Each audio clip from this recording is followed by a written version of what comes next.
오늘 말씀은요, 누가복음 10장 1절에서 11절까지 한번 교독을 하도록 하겠습니다. 제가 먼저 읽겠습니다. 그 후에 주께서 따로 70인을 세우사 친히 가시려는 각 동네와 각 지역으로 둘씩 앞서 보내시며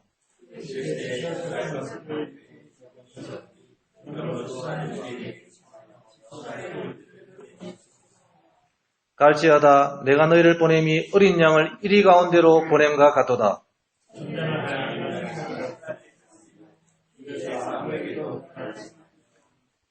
어느 집에 들어가든지 먼저 말하되 이 집이 평안할지어다 하라.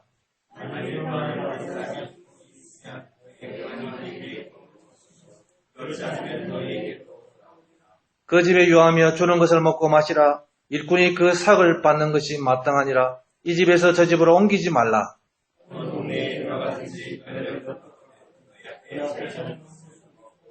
거기 있는 병자들을 고치고 또 말하기를 하나님의 나라가 너희에게 가까이 왔다 하라.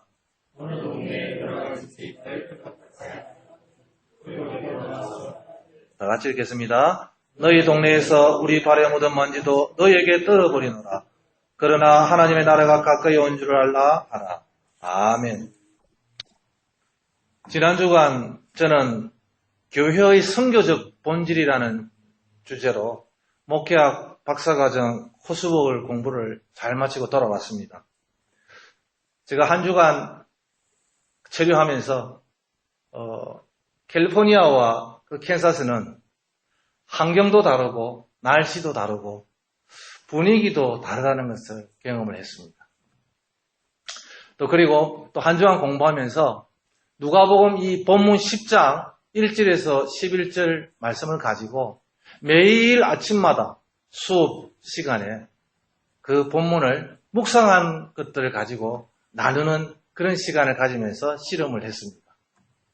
오늘 이 본문은요, 주님께서 공생애를 마무리하시면서 점점 제자들을 가까이 하고 또 끌어당기면서 십자가의 사건도 설명해 주시고 또 변화산의 영광도 체험하게 해 주시는 내용이었습니다. 특별히 이 누가복음은 누가가 12명의 제자를 사도라고 그렇게 부릅니다. 그리고 70인의 그 전도자를 제자들이라고 그렇게 부릅니다. 다른 사복음서에는 그렇게 부르지 않지만 누가복음에만 특별히 그렇게 호칭을 써서 부르는 그런 책입니다. 9장에서는요. 12사도를 파송하시는데 이 파송하는 연습을 많이 시키십니다. 그런데 이번에는 이 10장에 와서는 70명이나 되는 제자들을 세워가지고 각각 둘씩 짝을 지어서 보내드리는 그런 역할을 하고 있습니다. 이 70명의 제자들은요. 각양각색의 사람들이었습니다. 착하고 순종 잘하는 사람이 있고요. 또 말을 잘하는 사람이 있고요. 성격이 급한 사람이 있고요. 화를 잘 내는 사람들이 있고요. 또 뚱뚱한 사람이 있고 또 빼빼한 사람이 있으며 또 기술이 아주 좋은 사람도 있고요. 머리가 너무 영리해서 또 지혜로운 사람들도 있습니다. 이러한 종류의 여러 종류의 사람들이 모인 이 70인 여러분, 본문에서 보냄받은 예수님의 70인의 제자라면 어떤 사람이었을까? 성경을 읽으면서 한번 고민해 볼 수도 있습니다. 우리 예수님은 이 보냄받은 이 예수님의 제자들은요, 파송하면서 과연 저 70인들 중에 누가 복음을 잘 전하고 그걸 잘 견뎌내고 나중에 하늘나라를 선포하는 그런 사람들이 나올까? 아마 그런 생각으로 예수님께서 이 70인을 파송을 시키신 것 같습니다. 이 보냄받은 예수님의 제자는요, 예수님을 위해 일하는 사람들입니다. 그리고 예수님이 이 일을 위해 보내신 사람들입니다. 오늘 본문에서 우리 예수님은 70명을 파송시키십니다. 그러시면서 이런 말씀을 하셨습니다. 오늘 이 설교의 킥포인트는 10장 3절 말씀입니다. 내가 너희를 보내는 것이 양을 이리 가운데로 보내는 것과 같아. 그렇게 말씀하셨습니다. 정말 우리가 이렇게 성경을 읽어보면 이해가 되지 않는 말씀입니다. 양을 이리 가운데 보내면 당연히 이리밥이 되는 것은 말할 필요가 없는 것입니다.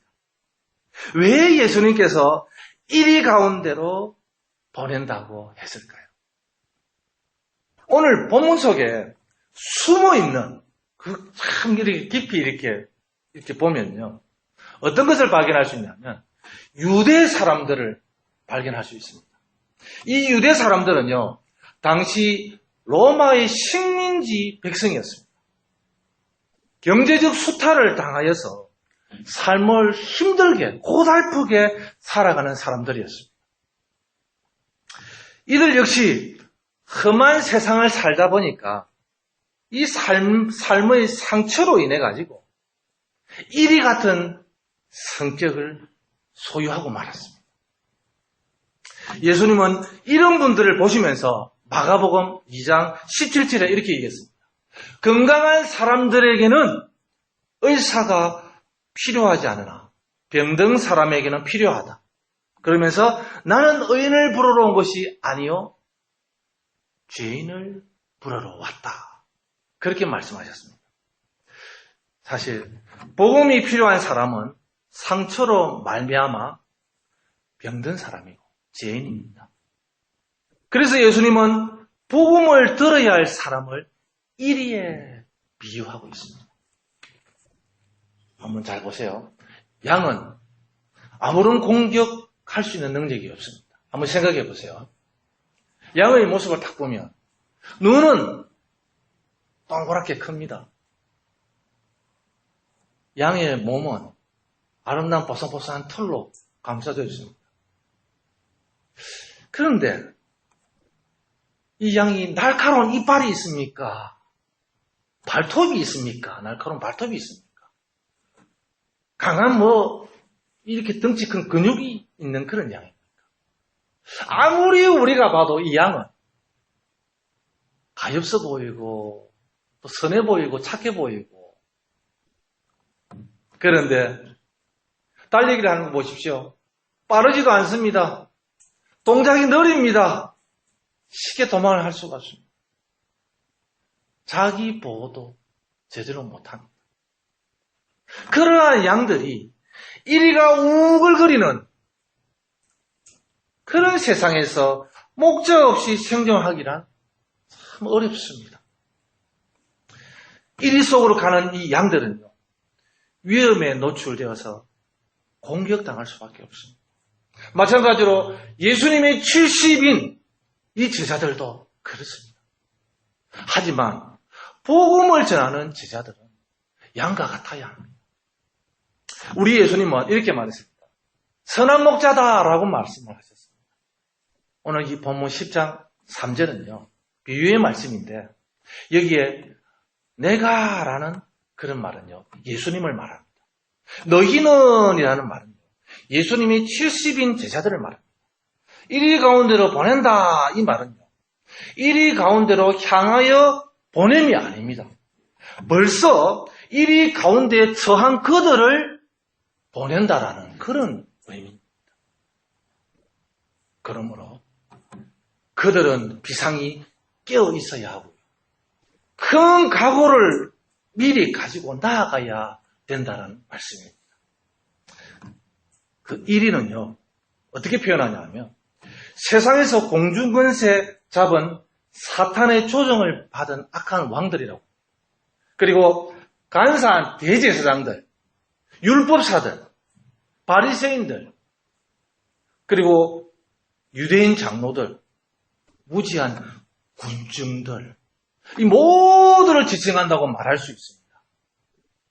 아주 범위가 넓습니다.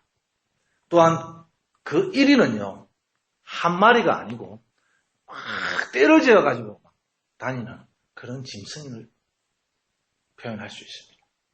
그렇습니다.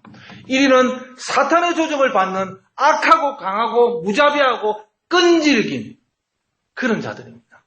이런 자들 속에 복음을 가지고 나아가는 70인의 제자들의 형편은 비교가 안 될 만큼 약하고 순합니다.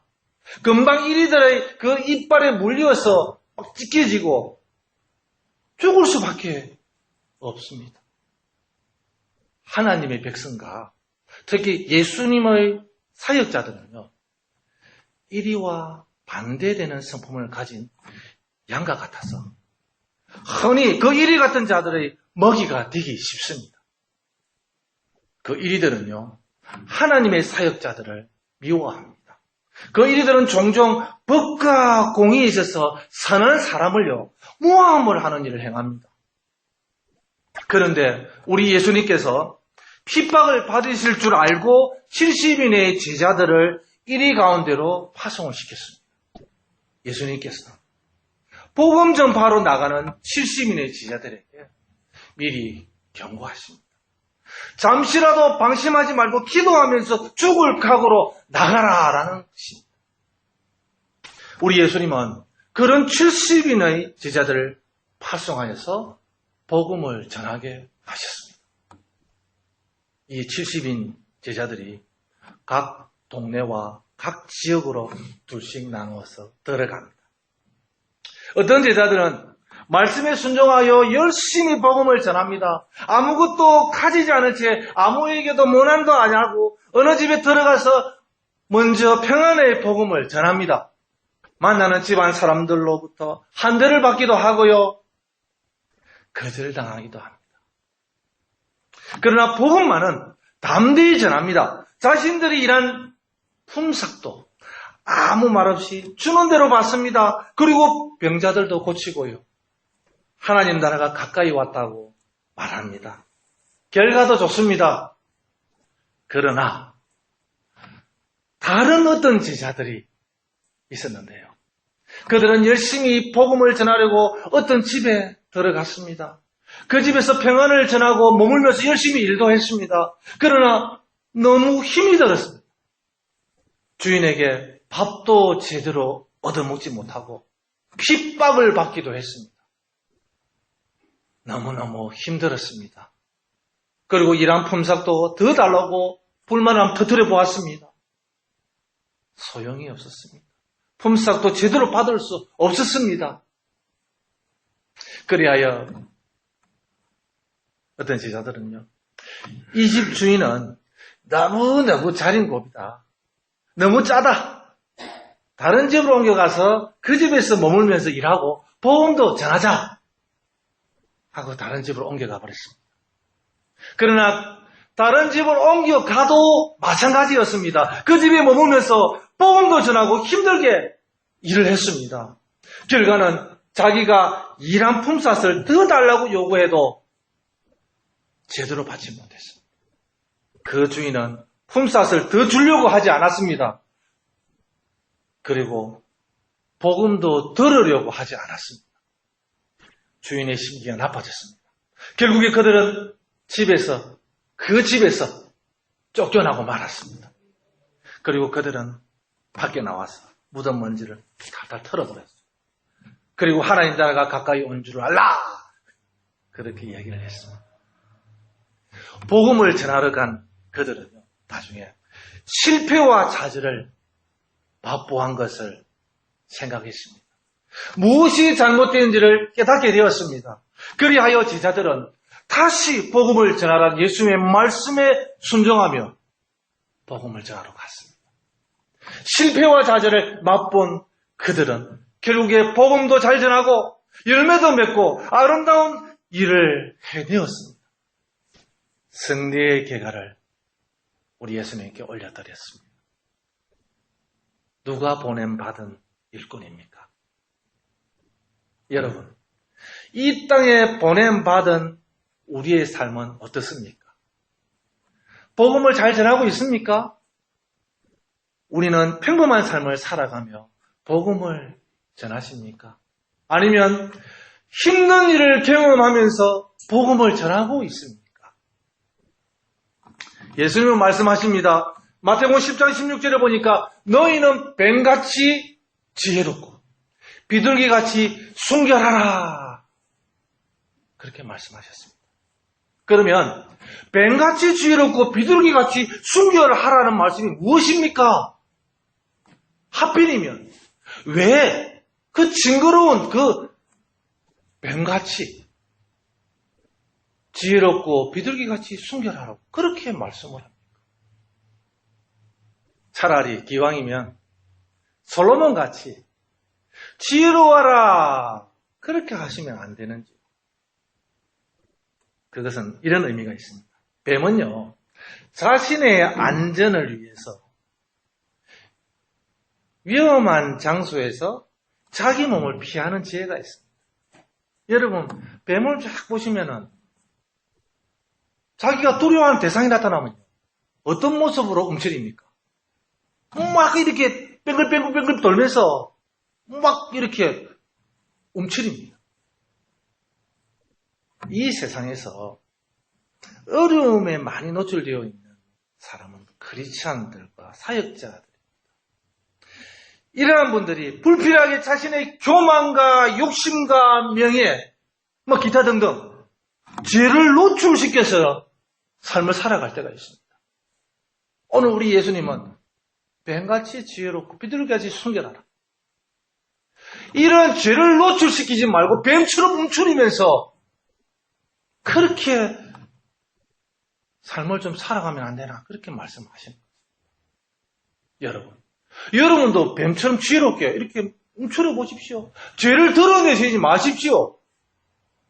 이런 점에서 뱀처럼 지혜롭고 비둘기같이 순결하라고 우리 예수님이 우리에게 말씀하셨습니다. 예수님 자신도 이런 지혜를 여러 차례 보여주셨습니다. 이 동네에서 핍박하면 저 동네로 떠나가 버렸습니다. 그리고 비둘기같이 순결하라. 이 말씀 무슨 말인가? 이 순결하라는 말씀은요, 유순하다 또는 침착하다, 정오하지 않는다 그런 말씀입니다. 그러니까 악한 자들 화나게 하거나 나 자신이 그들에게 화를 내지 않도록 하라 그런 말씀이기도 합니다. 그렇습니다. 보냄받은 일꾼은 비둘기의 순결함과 온유함을 본받아 살아가라는 그런 교훈을 주는 그런 말씀입니다. 제가 15년 전에 대학에서 일을 할 때였습니다. 그때 호주 선교사 무덤 기념비 제막식을 제가 준비를 했습니다. 선교사들의 발자취를 이렇게 찾아보니까 선교사들이 아름다운 이야기들이 많이 있었습니다. 그때 그 당시 조선이라는 나라에 이 선교사들이 배를 타고 부산과 통영과 그리고 진주로 이렇게 배를 타고 들어왔습니다. 선교사님들이 제일 먼저 배를 타고 해변에 들어오면 바닷가에서 가까운 양지 바른 그런 산들을 쳐다본다고 합니다. 그 양지 바른 산에 정착을 해서 해안을 이렇게 쳐다보면서 집을 짓고 또 거기에 소학교도 만들고 자그마한 병원도 짓고 자그마한 교회도 세워서 복음을 전하는 그런 일을 했다고 합니다. 귀한 생명을 위해 헌신하면서 또 이 선교사님들은 몸을 아끼지 않고 최선을 다해서 복음을 전했습니다. 그러는 가중에 풍토병에 걸려서 고생도 하시고 동네에서 복음 전하고 예수 믿으십시오 이러다가 동네 사람들이 자기 집에 있는 오물 들고 나와가지고 선교사님 그 몸에 부어버리고 또는 동네 사람들한테 몰매를 맞기도 하고요. 그리고 선교사님들이 다들 코가 큽니다. 그리고 키가 큽니다. 코가 크다고 코쟁이라고 놀림을 받고 키가 크다고 장다리라고 놀림을 받기도 했습니다. 그러면서 이 선교사님들은 한 명이라도 더 복음을 전해야 된다. 주님의 마음으로 호흡이 멈출 때까지 복음을 전해야 된다. 그런 사명으로 그 서부 경남에 선교사님들이 배를 타고 와서 복음을 전했다라는 그런 기록을 제가 발견하게 되었습니다. 이런 선교사님들의 사역을 통해서 이 조선이라는 땅에 복음이 들어왔고요.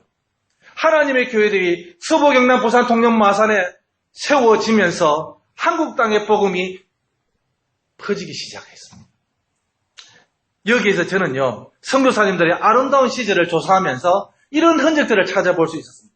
제가 10년이라는 세월을 보냈던 창신 학교가 호주 선교사님께서 세우신 아름다운 열매의 흔적이었습니다.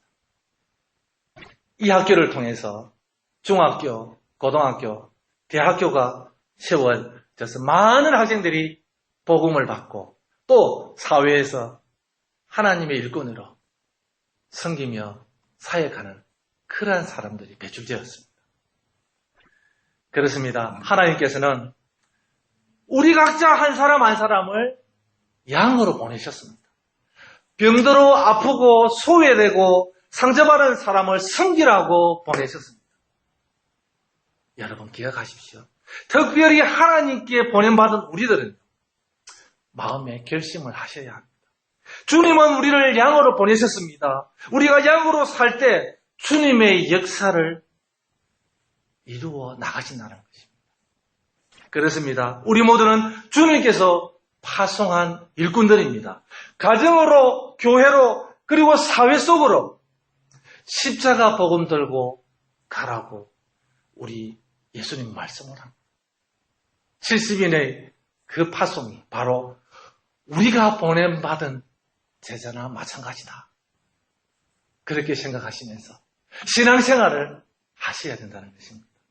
우리는 보냄받은 세례 요한처럼 예수님이 가신 길을 미리 예비하는 모습으로 복음을 전해야 합니다.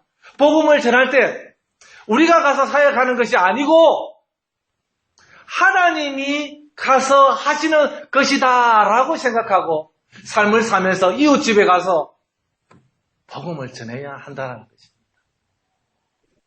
우리는 꼭 그런 마음이 있습니다. 자기가 직접 가서 내가 직접 가서 모든 것을 하려고 그러한 경향들이 있습니다. 일본 말 이런 말 있잖아요. 야, 내가 오늘 이 집에 가서 시험으로 봐야 된다. 내가 복음 전하고 말 거야. 저 사람들 오늘 내가 말해가지고 내일 꼭 손잡고 교회 데리고 나갈 거야. 자기 힘으로 하려는 사람들이 있습니다. 절대로 그렇게 하시면 안 된다는 것입니다. 하나님의 마음으로. 하나님께서 우리 예수님께서 양을 비유하셨잖아요.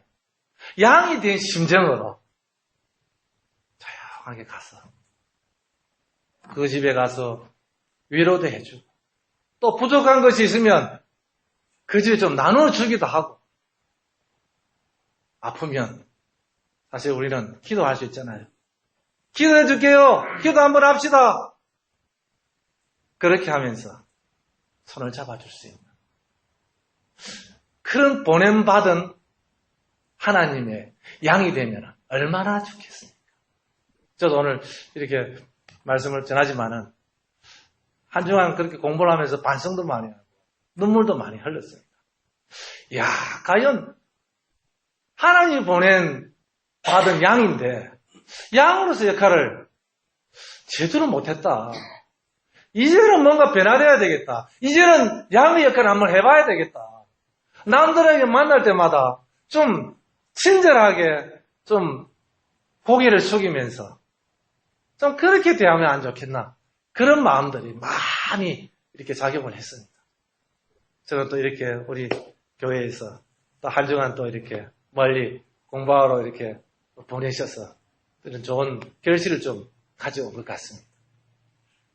이런 것처럼 여러분도 양이 되어서 하나님의 그 아름다운 말씀을 그 선교사님들이 과거에 그렇게 했던 것처럼 이웃 사람들에게 따뜻하게 손을 한번 잡아줄 수 있는 그러한 여러분들이 되었으면 좋겠다는 생각이 듭니다. 이와 같이 여러분들도 양이 되어서 복음을 아름답게 나타내는 그러한 우리 코로나 갈보리 장로교회 우리 성도님들이 다 되어지시기를 축원합니다. 네, 기도하겠습니다. 살아계신 하나님 아버지, 귀한 보냄받은 자로서의 사명을 잘 감당하게